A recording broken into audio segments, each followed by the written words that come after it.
एक समय की बात है। एक छोटे से घर में एक बुजुर्ग आदमी अपने बेटे, बहू और अपने 4 साल के पोते के साथ रहता था।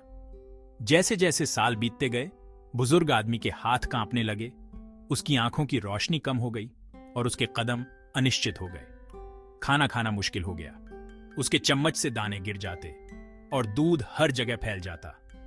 उसका बेटा और बहू गंदगी से परेशान होकर उसे परिवार से दूर कोने में एक छोटी सी मेज पर बिठा देते थे।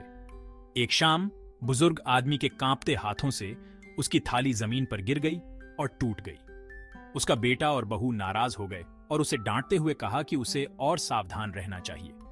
बूढ़ा आदमी चुपचाप बैठा रहा, उसकी आंखों में आंसू आ गए, उसे बहुत ठेस पहुंची। अगले दिन कुछ असाधारण हुआ। दंपति ने अपने छोटे बेटे को कुछ लकड़ी के टुकड़ों से खेलते हुए देखा। उत्सुक होकर उन्होंने उससे पूछा कि वह क्या कर रहा है। लड़के ने मासूम आंखों से ऊपर देखा और कहा, मैं आप दोनों के लिए एक छोटी सी मेज बना रहा हूं ताकि जब आप बूढ़े हो जाएं तो उस पर खाना खा सकें। दंपति दंग रह गया।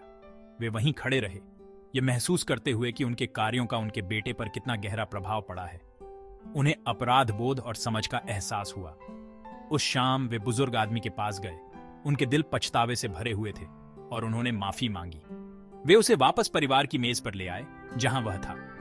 उस दिन से उन्होंने उसे वह सम्मान और प्यार दिया जिसके वह हकदार थे। कभी कभी हमें सम्मान और दया के महत्व को याद दिलाने के लिए एक बच्चे के मासूम ज्ञान की आवश्यकता होती है। याद रखें, आज हम अपने बड़ों के साथ कैसा व्यवहार करते हैं, यह तय करता है कि कल हमारे बच्चे हमारे साथ कैसा व्यवहार करेंगे। देखने के लिए धन्यवाद। अगर आपको यह कहानी अच्छी लगी हो तो कृपया लाइक, शेयर और सब्सक्राइब करें और भी दिल को छू लेने वाली कहानियों के लिए। अपना ख्याल रखें और अपने प्रियजनों को संजोएं।